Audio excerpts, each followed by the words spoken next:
Alors, pour commenter toutes ces informations, invité du Grand Live, Shabtai Shoval, bonsoir. Vous êtes chercheur à l'Institut de contre-terrorisme en Israël et vous êtes l'auteur notamment d'un livre qui fait une sorte de fiction, mais peut-être pas, vous allez nous le dire, de la guerre, ce que pourrait être une guerre nucléaire ouverte entre l'Iran et Israël.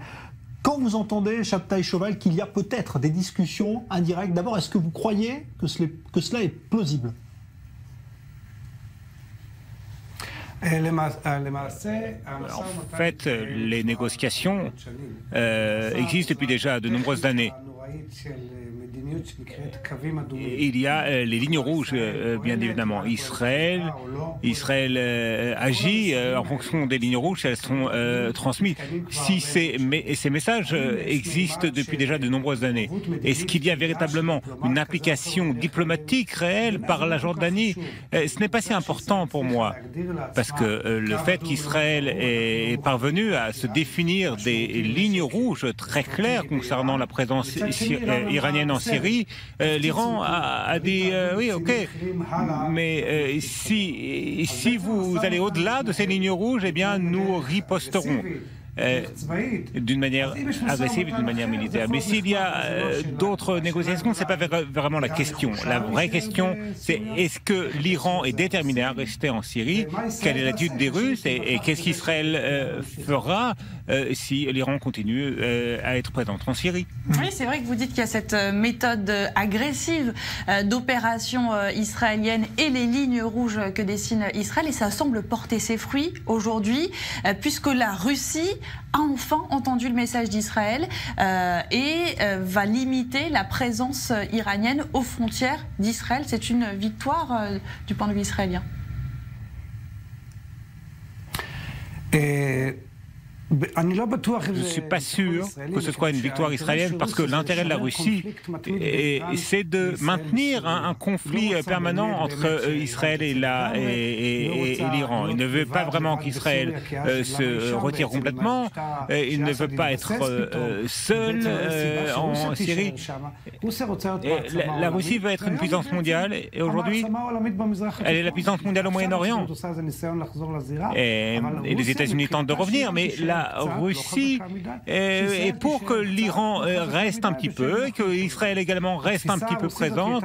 La conception russe, même soviétique, c'est que le conflit sert les intérêts de la Russie. Mais alors jusqu'où ça peut aller, Shabtai Shoval? Est-ce qu'à votre avis, on peut aller dans un avenir assez proche vers une confrontation directe? Parce qu'on a bien vu que ça pouvait s'enflammer très vite.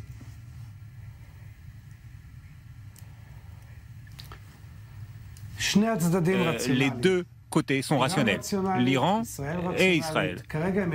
Aujourd'hui, ils maintiennent une espèce d'un niveau bas de conflit, sans que ça n'explose. Les Iraniens réagissent d'une manière limitée ou ne réagissent pas du tout. Donc, ce qui peut changer l'équation, c'est la progression de l'Iran vers les lignes, vers les frontières avec Israël. Et je ne pense pas que ce soit véritablement possible, car les deux côtés, encore une fois, sont rationnels. Alors, les deux côtés sont rationnels, mais qui a le plus à perdre, justement, entre Israéliens et Iraniens en cas de confrontation directe? En fait, Israël physiquement constitue une menace plus significative que l'Iran. Mais l'Iran, en permanence,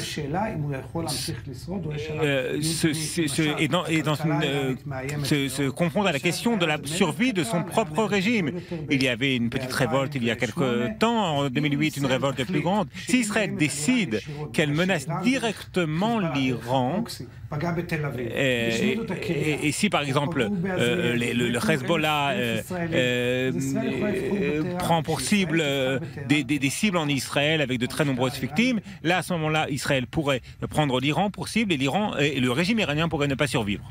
Alors aujourd'hui Netanyahou a redit qu'il ne tolérera aucune présence iranienne en Syrie. Est-ce qu'on peut aller jusque-là à votre avis? Est-ce qu'Israël peut dire l'Iran doit partir complètement de la Syrie, ou est-ce que ça c'est un rêve pour Netanyahou? Comme je l'ai dit auparavant, Israël et l'Iran sont en négociation. Pas directement, pas verbalement, mais de négociations véritables. Je considère qu'il y aura effectivement un compromis, une sorte de compromis. L'Iran pourrait être présente sans dépasser un stade certain.